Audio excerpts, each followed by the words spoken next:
Thomas and an unfamiliar woman walked into the hospital room, both grinning. Thomas had no idea that I had assets valued at $6 million. He had to understand that for a housewife like myself, getting a divorce in my current situation might be fatal. Fine, here are the divorce papers. I collected the documents I always carried with me and handed them to Thomas. He smiled and took them. I can now say goodbye to you. Don't worry, I'll find pleasure somewhere else. Thomas smirked at me, putting his arm around Emily. As they exited the room, he added, "Take care, Miss, be careful, ma'am." Their euphoria was short-lived as they giggled, walking out of the hospital. Alone in the room, I started laughing. The divorce will be finalized by Monday, and since today is Friday, I eagerly await the next 3 days. Hello everyone, my name is Nancy, and I am a housewife from a typical farm family. I don't have any particular talents, but I'm proud of how well I can cook. Thomas, my husband, and I were roommates in college. We relocated to New York from the countryside and lived alone. During that period, I thrilled Thomas with a variety of rice and vegetable meals that my family had provided. I knew full well that I had won his heart through his stomach, as they used to say. Thomas has always relied on me for domestic tasks, ever since we first started dating. We loved our life together and bonded over our shared love of food, even though we were childless. During Thomas's days off, we would frequently take quick trips to enjoy delectable meals. However, after nearly 3 years of marriage, Thomas's behavior changed. He went from being kind to being dominating. He never hurt me physically, but his remarks became harsher, and he frequently questioned our financial status. As a full-time housewife, I felt useless, so I didn't have the energy to confront him, despite how hurtful his comments were. After graduating from college, Thomas worked for a renowned corporation, but his repeated job changes left him insecure about his finances. Despite this, he has been at his present job for 2 years, and I was hopeful for stability. One day, Thomas came home earlier than usual with unexpected news. "I'm home. I've quit my job," he said nonchalantly. Startled, I gasped, unable to hide my surprise. Thomas's eyebrows shot up in annoyance, and I panicked, rushing over to him. "I apologize. I was just surprised," I stammered. That day, Thomas seemed unusually grumpy, and I was afraid that any mistake I made would only make things worse. "You've grown quite bold," he shot back. I instantly apologized again, sensing his discomfort and trying to ease it. Thankfully, my apologies managed to calm him down a little. I silently placed a glass and a beer on the table as Thomas sat on the couch and turned on the TV. "Would you prefer a bath or dinner?" I asked quietly, aware of his dietary and drinking preferences. I played the part of the subservient wife, far from the strong-willed person I used to be, just to avoid upsetting him any further. Thomas filled up on food and drink, then fell asleep on the sofa, letting out a loud snore. The table looked like the aftermath of a child's messy dinner. I swept up the stray food crumbs and broken beer bottles off the floor. This was hardly the marital life I had imagined in my youth. As I looked at Thomas, I was glad that he was still asleep, unaware of the turmoil brewing inside me. Beneath the relief, though, was an increasing fear of continuing to live this way. Thoughts of divorce began to creep into my mind, and I mentally prepared myself for the challenges that awaited me. The next day, I resolved to face the problems I had been avoiding for so long. Thomas started going to the employment center, and he quickly found another job. While he was looking for work, I wasn't ready to file for divorce, but I went to the city office and signed the divorce paperwork anyway. I buried the signed documents at the bottom of my purse, where I kept them as a form of protection. I had no idea how Thomas would react if he ever found them. "Hey, where have you disappeared to during my job search?" Thomas asked one day, arriving home before me. I quickly answered, pointing to the resumes I had purchased. I went to the stationery store to buy some resumes. That day, Thomas seemed especially serious. He appeared skeptical at first, But after accepting the resumes, he said he was heading out for drinks with his friends. His current job at a renowned corporation offered greater perks and steady pay, and I thought this would be his last job until he retired. Within 3 years, he was promoted and seemed content. He started attending social functions with his sales department more frequently for work-related reasons. I treasured these free periods, using the time to recharge. One day, after a lengthy period of silence, my mother called me unexpectedly after Thomas had left. Her passionate tale surprised me. $8 million. Yes, $8 million. You know those territories we owned, those mountains? According to the appraisal, they're worth $8 million. Perhaps it's time for you to reevaluate your life as well. After all, we only need $1 million to live comfortably for the rest of our days. Thomas had never been my mother's favorite. She was worried about me, especially because he had been exerting more and more control over me, and even forbade me from going back to my old home. I was astounded by the amount she mentioned, and even more surprised to learn that my mother had changed the ownership of the property to my name to avoid paying inheritance taxes. She ended the call with, "The final decision is yours, but it's probably best not to tell Thomas." I considered my options, torn between wanting to tell Thomas about the inheritance right away and keeping it a secret so I could be free with the money. About a week later, I was involved in a car accident. Fortunately, I didn't suffer any major injuries, but I was hospitalized for a week. As I lay in the hospital bed, I took my valuables out of the drawer and decided to give Thomas a call. I started by saying, "I'm sorry, I've been injured," thinking he would understand. Instead, his primary concern was his food. "What about my meals?" he asked, brushing off my injury. I hesitated to bring up the inheritance, so I simply told him I would be in the hospital for a while and asked if he could make arrangements for his meals until I got out. "Are you not even cooking your husband's meals? What a slothful woman," Thomas laughed, cutting the conversation short. That evening, I planned to tell him about the inheritance, but as I saw all the tubes attached to me during a test, I changed my mind. When Thomas walked into the hospital room, he grinned at me. "You're incompetent. You can't even clean the house. Let's file for divorce, and you'd better pay me back," he said icily. Next to Thomas stood a woman I didn't recognize, along with a few soldiers. Thomas had no idea that I had $8 million in assets. He should have realized that a divorce under these circumstances would drastically change my life. Calmly, I handed him the divorce papers I had kept almost like a charm and said, "Fine. Here are the papers." Thomas accepted them with a gloating grin. "I can finally say goodbye to you. I'll be content with her," he added, putting his arm around Emily, the woman leaning against him. "Madam, please take care," they laughed as they exited the room. "Oh, you're not a madam anymore, so take care, old lady," Emily teased. Their happiness wouldn't last, though. Alone in the hospital room, I laughed aloud. The divorce paperwork wouldn't be processed until Monday, and since it was Friday, I eagerly awaited the next 3 days. The weekend passed quietly, without any communication from Thomas, as I had expected. I felt restless since I hadn't been idle for years, and the nurses kept telling me to stay calm when I grew anxious. On Monday night, Thomas began calling me repeatedly. At first, I ignored the calls, but after they continued nonstop for 30 minutes, I finally gave in and answered. "Would you please quit being so stubborn?" I said. "What is the meaning of this?" Thomas yelled the moment I picked up. He grew even more enraged when I laughed, and he began shouting louder.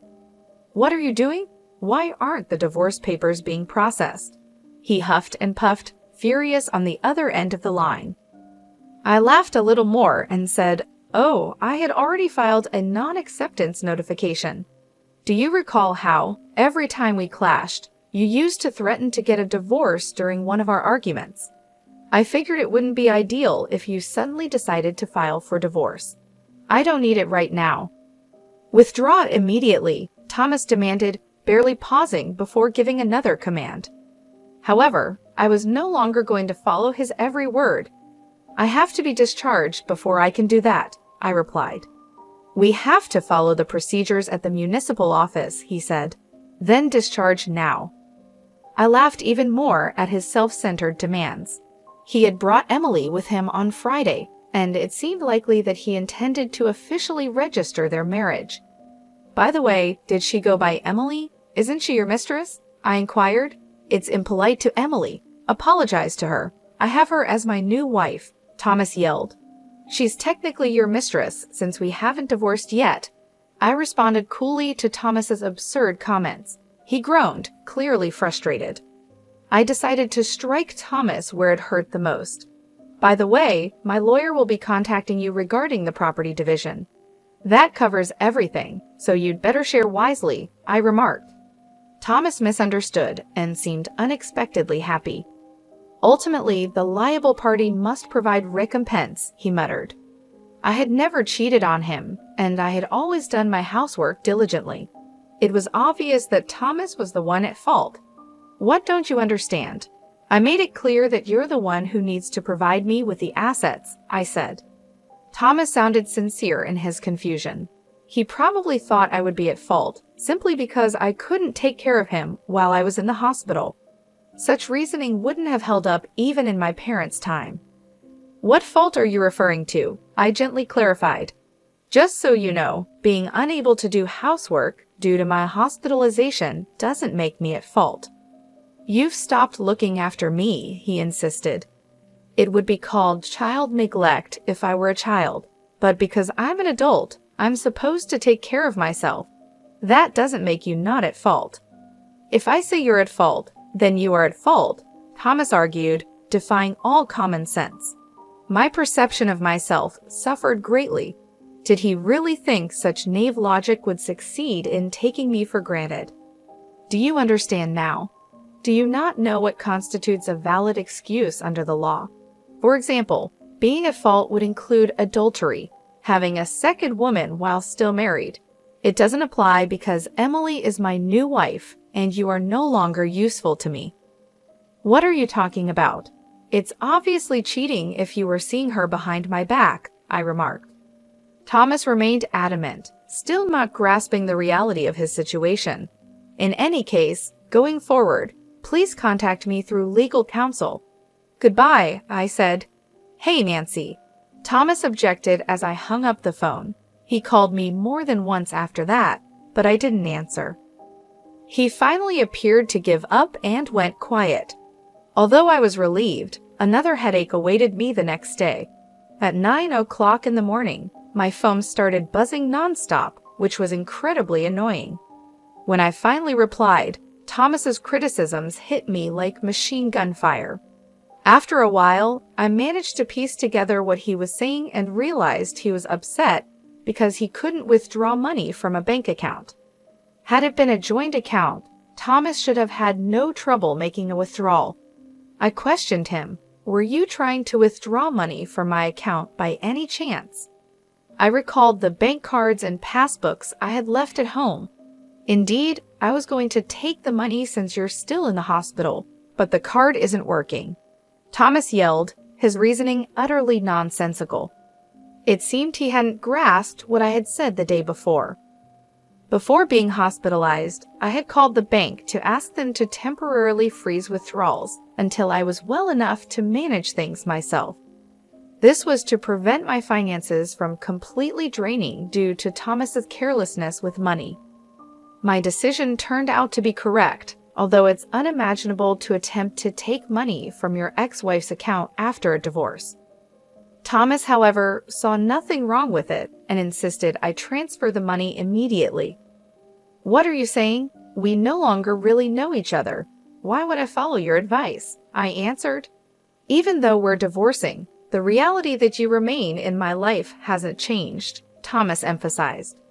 "Act like a proper wife and listen to me." "Even though we haven't formally divorced yet, we already don't get along," I remarked regretfully. "I don't have money to give to strangers."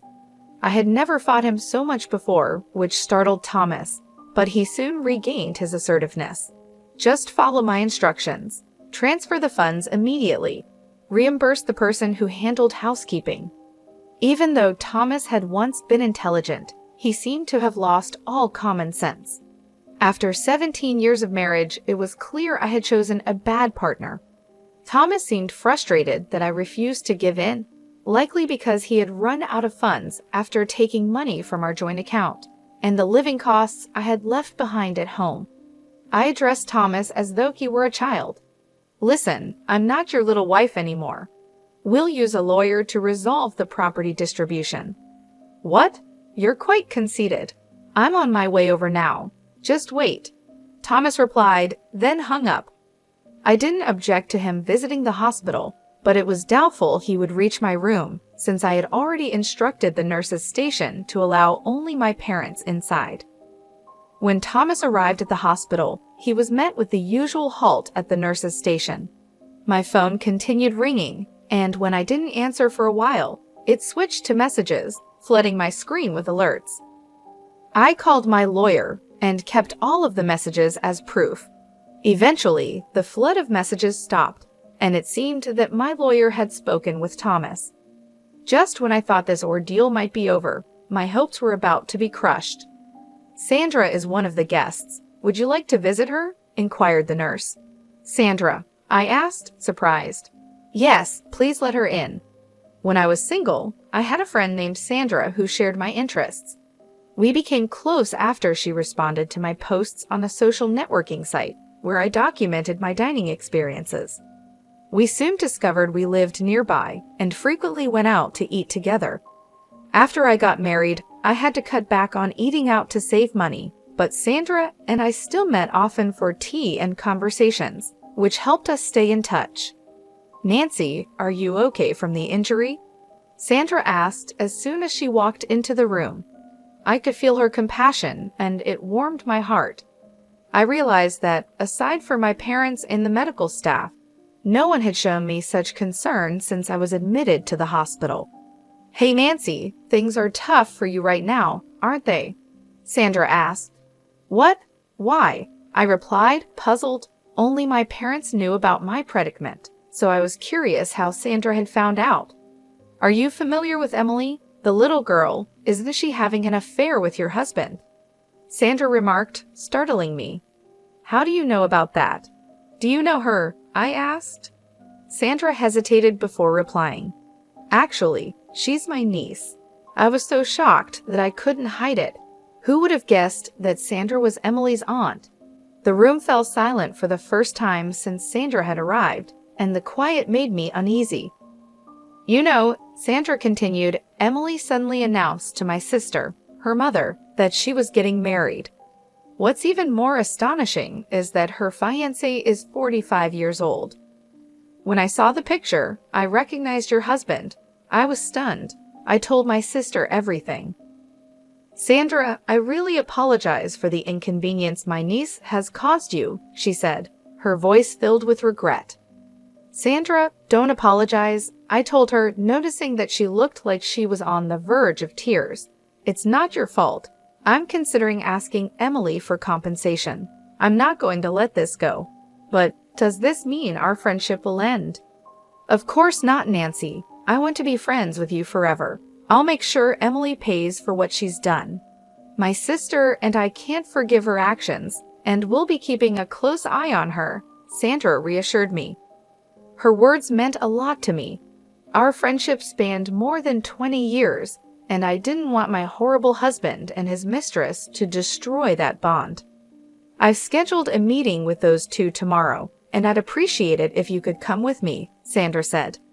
"Of course, I'll be there, and I may bring photos as evidence of their affair," I replied.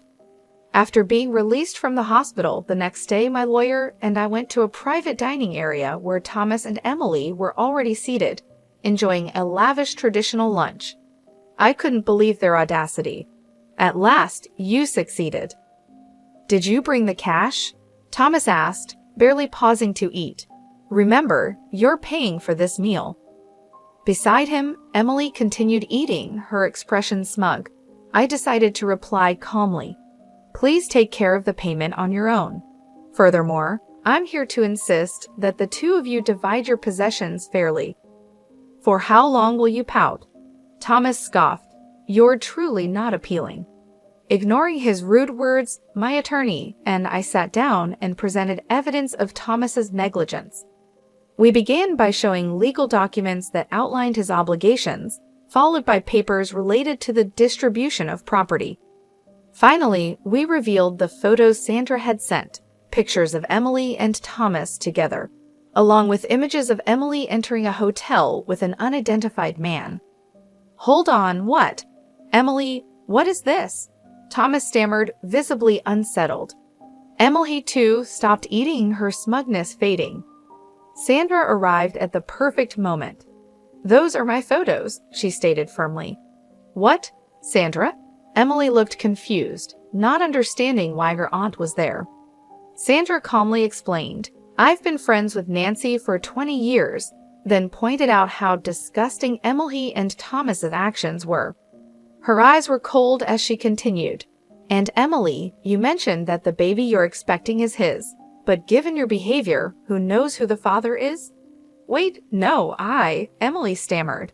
Her appearance today gave no indication of pregnancy, and this was the first I had heard of it.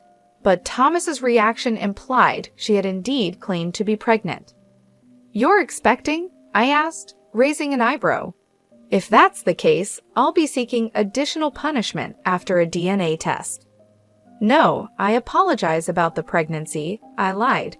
Please forgive me, Emily suddenly confessed, her posture shrinking. She had been relying on Thomas as her meal ticket, seeking out older, wealthy men. He had promised her a carefree life after marriage, showering her with luxury items. She thought she could be a housewife while continuing her affairs. When Thomas didn't seem eager to get a divorce, she had even lied about being pregnant. Now, Thomas was left astounded by her deceit. I'm sorry, but there's nothing I can do for you. I'm short on cash, Emily admitted. Sandra took control, telling Emily that until she paid me back in full, she would need to work diligently, taking on part-time jobs each month to repay me. As Sandra escorted Emily out of the restaurant, Emily looked thoroughly defeated. Sandra promised she would see her later for another apology. Thomas, who had been in disbelief the entire time, finally regained his senses and approached me with a pleading look. Well, it seems I was duped, Nancy. I can't survive without you. The divorce papers are still here. Can we start over? You've always been a housewife. You couldn't possibly work now, could you? I stared coldly at him, completely unmoved by his words. I smiled and replied, I can live just fine without you. After a pause, I continued, I will be submitting the divorce papers shortly. And, by the way, I never mentioned this before, but I currently have a net worth of about $8 million, which allows me to live comfortably for the rest of my life without working. $8 million? Why did you conceal such a large amount of wealth? Thomas questioned, shocked. You started raising a fuss about a divorce just as I was ready to inform you. Moreover, since this money is an inheritance from my family, it isn't part of our marital assets. It's unrelated to you, I retorted. Thomas gave me a hopeless expression. My attorney promptly came over with some paperwork and a pen for Thomas to sign. After our departure, we filed for divorce immediately, ending our nearly 2-decade marriage. Subsequently, Emily transferred the money into my account. Sandra told me that when her mother found out about the situation, she became furious.